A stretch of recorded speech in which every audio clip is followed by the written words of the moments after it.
welcome everybody. Getting bigger. Yeah, I hear you guys are too. Okay, so these are the questions that I was curious about, and I think they'll be the questions you guys are curious about too. I'm going to ask a lot about the very early days of Facebook. We were just talking about them in the back. It was fascinating. I sort of wish you could have heard it. But we'll do our best to try and reproduce it. So here's a question that might be a little bit difficult.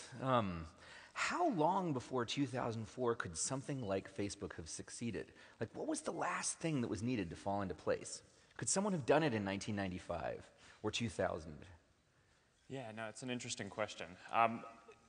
There were certain elements that we certainly bootstrapped off of and kind of used to hack early identity, right? So one of the things that people don't think about that often today is early on we wanted to establish this culture of real identity on the service. And there weren't really any other online services or communities where people were openly their real self before that. And one of the ways that we kind of determined that someone was really who they said they were and their credentials were real were everyone had school email addresses. And I don't know how much before 2004, I assume, probably around 2000, all schools started issuing email addresses, but that was really this critical thing that made it so that we could get started. But it was this counterintuitive thing that not many other services were using. So school email addresses were the original source of identity. Well, that's how we knew what school you were in. Right, and that you weren't just a sock puppet. Because you can't just get the school to keep creating new email addresses. Yeah. So it made it so that people couldn't sign up for fake accounts, right? Because people typically only have one school account. So being able to bootstrap off of that was this really nice early thing that helped us establish this culture of real identity. And then once we got to a few million people or 10 million people where that culture was established, it was able to bootstrap into something that was much bigger that kept most of that culture, even though now, obviously, most people in the world don't have emails that are issued by some institution that vouches for their identity. Now people log in through Facebook. Now you're the source of identity. Well, it comes around. Yeah. But to your question about when would it have been possible, one of the big trends that we see is that the amount that any individual shares in a given year seems to be growing at this exponentially increasing rate. Right? Zuckerberg's law. Yeah, I don't call it that, but other people do. You heard it here first. But I mean, it is this kind of social networking version of Moore's law, and it's interesting. And what that suggests to me is, if we expect that this rate is going to double every year, then look out 10 years. 2 to the 10th is 1024, right? So 10 years from now, people will be sharing about 1,000 times as many things.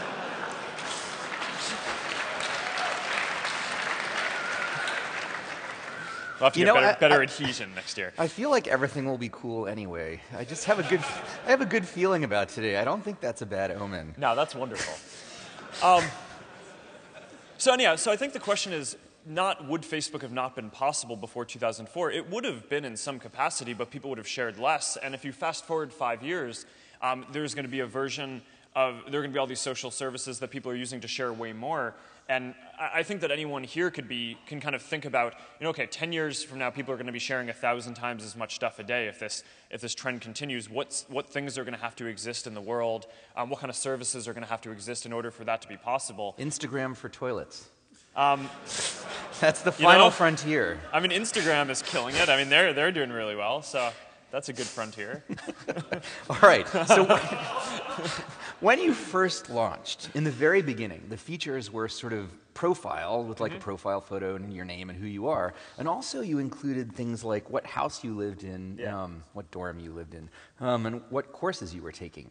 Do you think it would have worked without that? Would it have been enough just to have profiles? It's a really interesting question. I mean, we certainly since then have evolved and wanted to make a more general service, so we've dropped some of those things. But I remember there's this early debate that Dustin and I had where we had to do some manual work for every school that we released Facebook at. And in order to do that, we basically went through and we parsed the course catalogs of the schools to make sure that the data was clean. And I remember having this debate where Dustin was like, we could just expand so much faster, or it would just be easier. I mean, we were bound by server capacity. But it would be easier to launch new schools if we didn't have to have course catalogs for each school. And we just had this really long debate about what quality meant for us and the community that we wanted to establish and the culture of it. And In retrospect, maybe it wouldn't have had a huge difference on how things played out. But it definitely kind of set this tone where there's a lot of kind of clean data on Facebook. You can rely on it. It feels like a college-specific thing, which was valuable early on for setting the culture, even though obviously since then we've grown beyond that.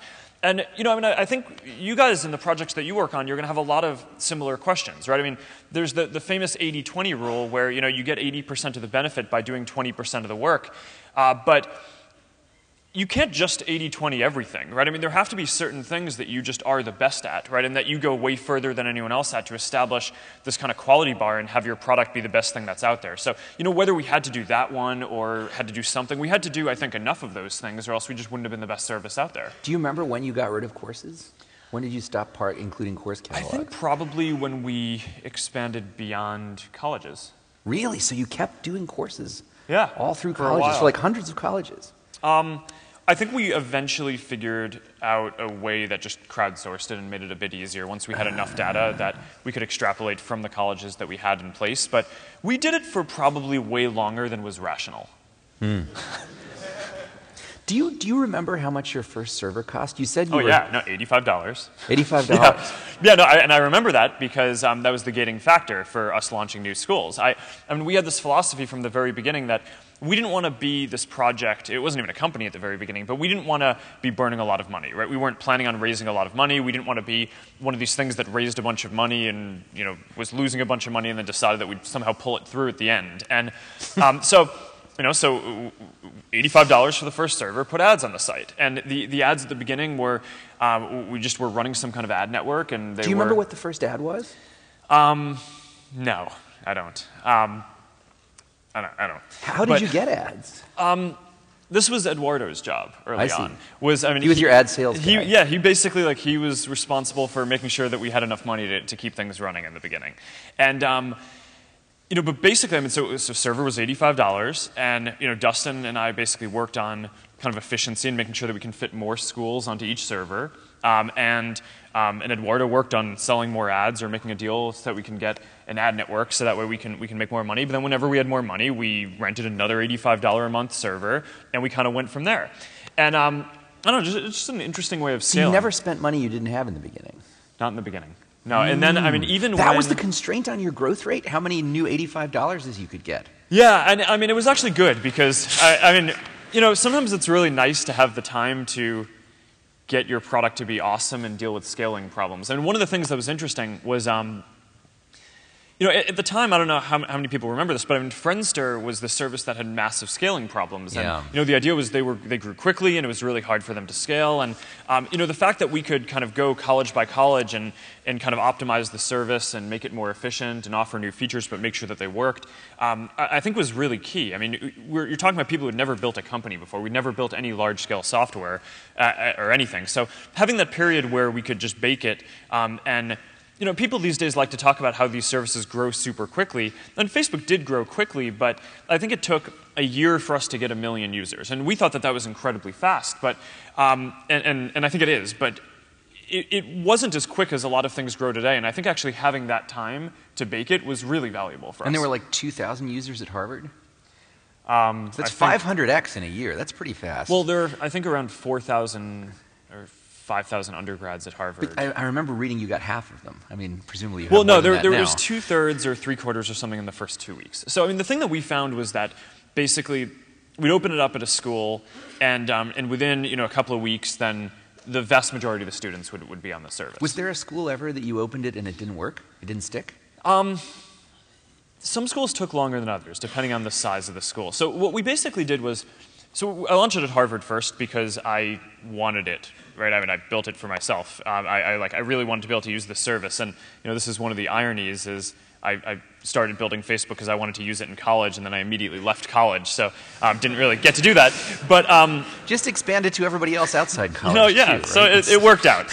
But so then after Harvard, all these schools started, or a lot of students from other schools started writing to us and asking for us to expand, and we weren't looking to start a company, right? And I figured that eventually something like this would exist at large scale, but one of the interesting juxtapositions that was going on at the time was I remember distinctly, I had this one friend who I went and got pizza with almost every night. We did all our computer science problem sets together at Harvard. And at the time, I remember talking to him about how I was working on this Facebook thing, and I thought it would be cool for Harvard, and I really was excited about it because I wanted to use it. But at the same time, how I thought that over time, someone would definitely go build this version of this for the world, but it wasn't going to be us. It was going to be, Microsoft or, someone who built software for hundreds of millions of people. It's like, who were we? We're college students, right? We're not qualified in any way to build this. And I think a lot of my takeaway from that was that we just kind of cared more than those other companies about making it exist. So anyhow, but back to your kind of question and off that tangent. The first set of schools that we launched out after Harvard were schools that had other kind of school-specific social networks. So I think it was Stanford had something, Columbia had something, and I think Yale had something. So I think Why did you choose ones that had school-specific social network? Because they I could wanted become to competitors? Well, I wanted to go to the schools that I thought would be the hardest for us to succeed at, because I knew that if we had a product that was better than everything else that other students were making at other colleges, then it would be worth investing in and putting time into. But I didn't want to just kind of get into a project where there would end up being this huge legacy of maintaining it if ultimately there were just going to be different things that were as good as it. So, and we thought that this was going to be good, and we launched it at it was Yale, Stanford, Columbia, and yeah, I mean, pretty quickly, I think it just. So you felt probably that you could have just gone to some random school and it would have succeeded. You chose those because they had nascent competitors. Yeah, I mean, I think what we saw at those schools was people wanted to use something like this, right? So we just wanted to make sure that what we had was way better than anything else that was out there and worth, putting time into.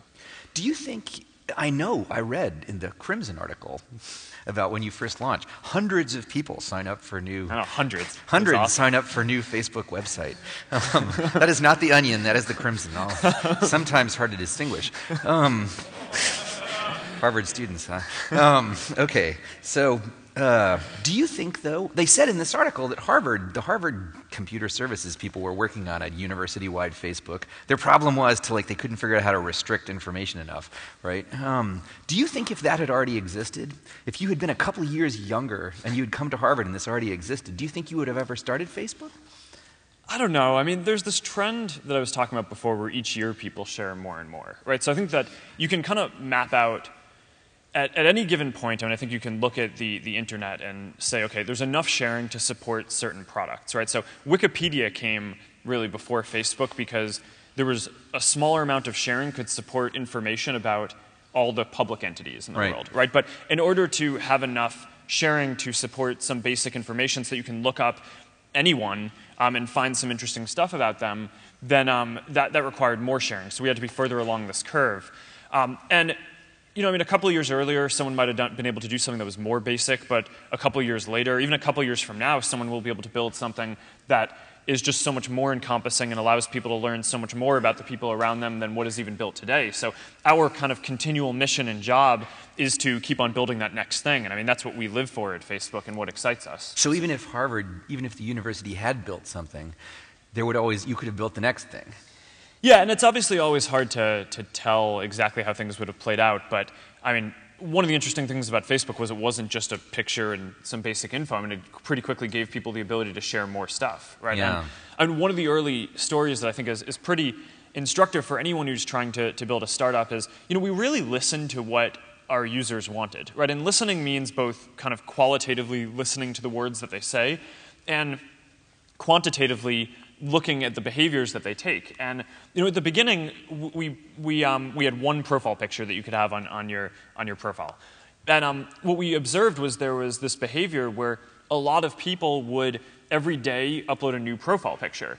And our takeaway from this was that there was this very strong demand to have a service where people could share more photos. And it actually wasn't until we had the server capacity and the engineering team bandwidth to actually build a full photo sharing service. But that's become obviously one of the key parts of Facebook. I think we're over 300 or 400 million photos shared a day now. So it's pretty crazy. But obviously no Facebook that any university would have built would have supported that, right? And even just like that, right. or that's kind frivolous, of like right? Yeah, any incremental. They would have just had whatever mugshot you have on your card, right? Would have been your picture. So they would have chosen the picture.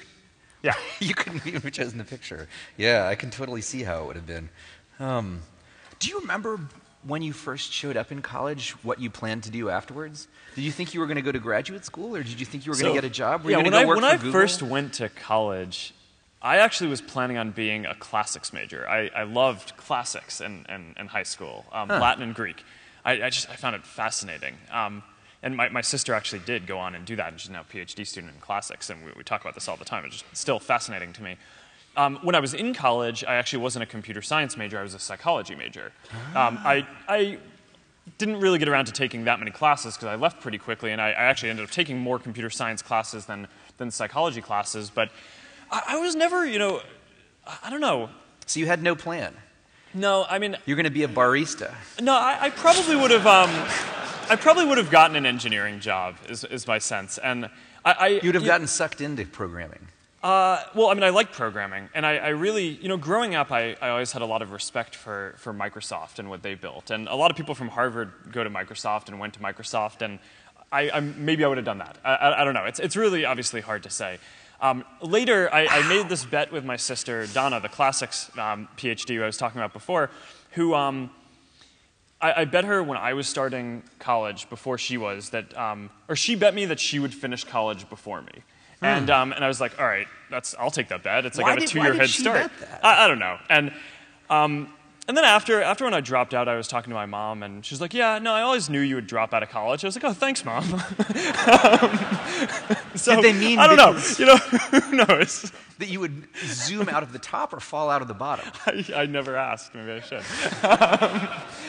Do you think your parents knew that you would always run your own show? Because sometimes you can if you tell. ask them, I think they'd probably say yes. But yeah. Did you want to start startups? No, and I mean, I think that's actually a really interesting part of this for me is, and I mean, being at a place like this where obviously a lot of you guys are thinking about starting companies, and for me, so much of the lesson that I feel like I've learned is, I feel like it's really hard to decide to start a company, right? Facebook, I didn't start it to start a company. I started it because I really wanted this thing personally, and I believed that it should exist globally, although I wasn't quite sure that we would be able to play a role in doing that. And it was mostly just through kind of like wanting to build it and having it be this hobby and getting people around me excited that it eventually kind of evolved into and got the momentum to become a company. But I never really understood the psychology of deciding that you want to start a company before you understand what you want to do. And I know that's different from your philosophy on this. No, believe me, I wish we would get more people who where the company started them rather than vice versa. Because one of the issues is just once you... I mean, this gets back to the question of why did we first open at colleges that had competitors? I have this big fear, I think, of getting locked into doing things that aren't actually the most impactful things. I mean, to me, this is like the trait that entrepreneurs have, is they just have this like laser-like ability to go find where they can have the most impact. And when you take on a new project, especially if you hire people or start a company, you're doing that project. And I mean, there are obviously different ways that it can exit and all that, but I think having the flexibility to explore a lot of different things, which you can do when you're in college, which is one of the amazing things about being in college, is you can work on all these hobbies and code a lot of stuff and try a lot of different things. It's this amazing flexibility that I think most people take for granted. And once you decide, okay, I'm going to start a company and I'm going to do it with someone else, you immediately now need to convince someone else if you want to change your mind on something. And I think people really undervalue the option value and flexibility. So stay in college. I think explore what you want to do before committing is really like the key thing, and keep yourself flexible. And no, I think that's. I agree. Yeah, but I think you can definitely do that within the framework of a company. But I think you have to be wary about starting a company too rigidly, because you're going to change what you do. I mean, people talk about pivots all the time as if it's like your thing didn't work, so you pivoted. Facebook pivoted many times. It's just that we were college, and then we were not college, and then we were just a website, and then we were a platform, right? And you're going to change what you do, right? And you just want to make sure that you have. There's another word for the kind of pivots you were talking about: expansions. Well, right? That's not what people usually mean by pivoting. Well, flexibility. Yeah. I'm curious, when you first started, like there's a difference between making something where people sign up and making something where people keep coming back, right? What was it, you were talking about the way you measured people's behavior. What was the feature that kept people coming back to Facebook over and over again once they created their profile? I mean, I think it really just gets down to what makes humans human, right? I mean, this comes back to my studying psychology and all that, but I mean, the human brain is kind of uniquely wired to process things about people, right? It's like when I look out, I see faces. I don't see, chairs or the room around people. It's like we're hardwired to think about people. I mean, there are whole parts of the visual cortex that just process the slightest kind of micro movements of your face to process emotion. I mean, this is like what people are and what fascinates them, and it's how we process the world. I heard the study recently that I think is interesting, which is that most humans, if you take an MRI when they're dreaming, they dream about social interactions, and humans are the only animal that does that. So now, okay, but there was no service online that, I mean, when I thought about the internet before Facebook, there were all these things. I mean, I thought Google and search engines were amazing, right? You can type in something and get access to any information that you wanted, but you couldn't learn about the people around you, right? And because most of that information isn't public and just out there ready to be indexed by some search engine. So there had to be a service that gave people the power to share the things that they wanted and control it in the way that they wanted, and Facebook did that. And I think that it's, one definition of technology that I think is interesting is it extends some natural human capacity, right? So glasses or contacts extend your ability to see, right? Steve Jobs once famously compared a computer to being a bicycle for your mind, right? And basically extending your ability to think. And I mean, the word computer is the Latin think together, right? So it's like you're thinking together. A social network, I think, extends people's very real social capacity. I mean, you hear all these approximations. I mean, there's this famous Dunbar's number. Humans have the capacity to maintain empathetic relationships with about 150 people, communities of about 150 people. I think Facebook extends that. Right? Do you see evidence of that within Facebook, by the way? Do you see certain things that stop at 150? Naturally, when people sign up, the average amount of friends that they get is around 150, but then over time it can expand and you can keep in touch and stay in touch with many more people. So I think it's like, so given that, I actually think one of the lessons from that is like do something that's fundamental, right? I mean, I think a lot of people and a lot of the companies that I see are operating on small problems, right? And it's cool if you want to be an entrepreneur and solve what you're primarily trying to do is build a company and solve some tangible problem. But I think that the most interesting things operate on these phenomena in the world which are really just fundamental to how humans or the world operate. So what you did was something that was fundamental for a small market. And then you just expand the market from beyond Harvard students to everyone. But Harvard students are sufficiently like other people that it grows. And it was fundamental for me, right? It's like I felt this need really acutely. I really wanted this, right? And so yeah, and then I think that's one of the things that I think we were lucky about in kind of the expansion of the market was that it turned out that this wasn't something that was just for college students.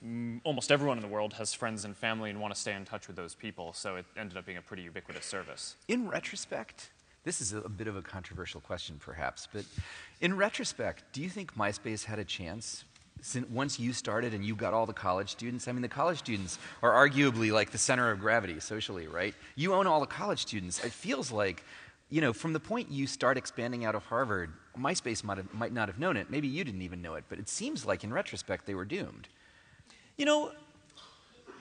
I don't see it that way, actually. They could have won. No, it's not about winning and losing. It's about doing something that's valuable, right? And there are more than one. More than one social network? Not really. There are many. I mean, my view of the world is that almost every product in category is going to get transformed and reimagined to be social. So there were things that MySpace did that Facebook has never done. MySpace, I think, was a much better service early on for meeting new people, right? Facebook was never primarily about meeting new people. It was about staying connected with the people that you knew and kind of mapping out the real relationships that existed. Now, I think part of the issue is they saw us growing and they felt threatened by that and tried to copy what we were doing. And that's like, you're never going to win that way, right? I mean, I think of all these interesting social services and apps that are getting built today. I mean, think about all the new apps that you guys install on your phones. There are so many interesting things. And 8 out of the top 10 iOS apps plug into Facebook. 50% of the top 400 apps plug into Facebook. They're all kind of socially integrated in these ways. But companies that are getting started now that are just trying to copy the stuff that the other companies are doing just aren't successful. By the way, how are we doing for time? Is there anybody in charge of time? 12:27. What time do we start? All right. A few more minutes. All right. We'll ask you a few more questions. So do you think MySpace could have survived if they had gone off into some marginal territory? Like well, I don't even know if it's marginal. No. Fearsome nomads? I think that there is a real value in the world. People have a fundamental need, I think, to stay connected with the people they know. And I think people have many fundamental needs to meet new people and expand their horizons as well. And that's never been the primary problem that Facebook is trying to solve. And I think it's something that we can do. It's something that someone else could do using our platform, or that someone else could do building it independently. And you know, I never bought the music thing for MySpace. So I mean, they kind of always say that they were a music service. I'm not sure. Why did they do that? I don't know. You have to ask them. But maybe they counted on bands to spam their fans or something like that. That's a powerful force in the world. So before we go, I want to ask you about how you ended up out here. What was the sort of, how did you end up in that house in Palo Alto? Was it something you decided at the last minute? I don't actually remember. You know, I remember bits of the story, but you know, so I wrote the first version of Facebook January of 2004, right, and released it in February. And the reason why I did it in January was because at the time Harvard had this intercession thing. It's kind of weird, and I think that they don't have reading period anymore? I think they've changed it. So now, that's why there's no now new I think startups. you take, yeah, well, you know, now that because they try to kick out everyone who starts anything interesting there. But that's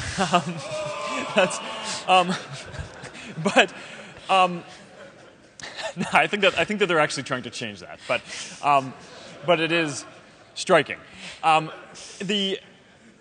So now they've made it, I think, so finals are before you go away for holidays. But they had this thing before where in January, you basically just have this dead month where you could study for finals. So I was like, all right. Where you could study for finals. You could That's study what you're for supposed finals. to be doing. Hypothetically, They if call you it wanted reading to, you could study for finals.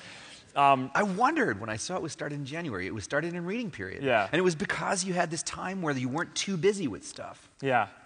Although I actually, I probably should have been studying. There's this other story that I think is very funny, which is I was taking this course, Rome of Augustus, and it was one of the core curriculum classes that we had, and the final was there are these pieces of art that you study throughout the class, and then they give you some, on the final they show you some of the pieces of art, and you have to write about the historical significance of them. And you know, I hadn't really done much of the reading in the class. I mostly just spent my time programming and building stuff that I enjoyed. And you know, I could have used reading period to study for this, but instead I spent it building Facebook. So instead what I did was I hacked together this website where I went and downloaded from the course website the 200 or so images that were going to be potentially on the final. And I just built this very simple site where it showed one of the images, and then you could contribute what you thought was significant about it, and then you could see what other people thought was significant about it. And then and then you could go to next, and it would pull up a random one.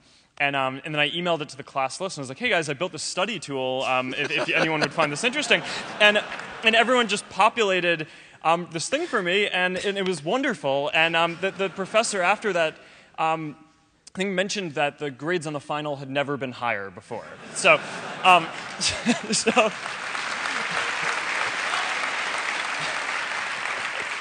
so anyhow, so you crowdsourced studying, so you could work on Facebook. You know, a lot of interesting social dynamics that you can apply to almost any category that you choose to build for. But yeah, so I built the first version in January. Some of the time I was at Harvard, supposed to be studying. I actually went and visited a couple of friends, one who was at Stanford and one who was out at Caltech. And at the time, I'd never really been out to California before. And you went in January? In January. And what did you think? The weather was pretty nice, I right? remember, you know, coming in to I flew into SFO and was driving down 101, and I saw these buildings for all these companies, like, wow, this is like where these technology companies come from. This is amazing. And you know, and then I was just like, oh, the weather also is awesome. And I remember I had been at Harvard for freshman year, and then I stayed there for the summer, and then sophomore year. So by the time that sophomore summer kind of came around, my friends and I were just like, okay, well, let's go somewhere else, right? And let's rent a place in California. So we decided to get a place in Palo Alto, and the idea at the time wasn't that we actually were not thinking about moving to California or dropping out. The actual thought that had crossed, that was in our mind was, it'll be neat to be around some of these other great companies that are getting built. One day, maybe we'll find something that we'll build a company out of, but surely this isn't it.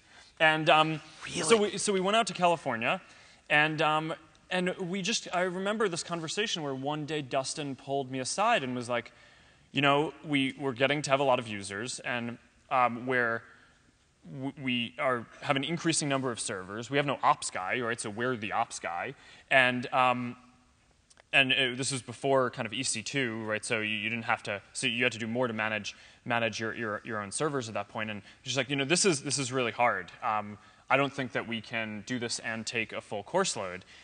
So Harvard has this policy where you can take as much time as you want off from school. So why don't we just take one term off and then just try to get it under control and build the tooling so that way we can go back for spring semester and run it more autonomously. And it'll grow and we'll be able to run it more autonomously. So we did that.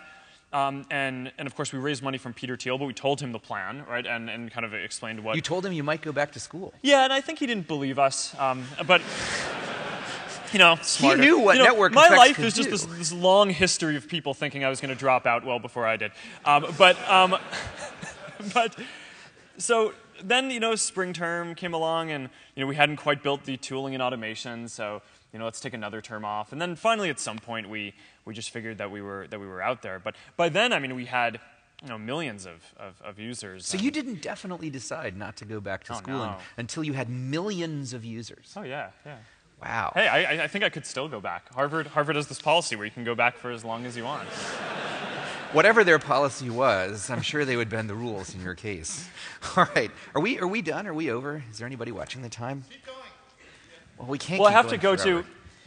Mark has a wedding he has to go to. I do. It's actually the guy who I said before I used to go out to pizza with him almost every night. We were doing our CS problem sets with. He joined Facebook, and we were really good friends, and he's getting married right after this. So I have to go and run off to that. But thank you, guys.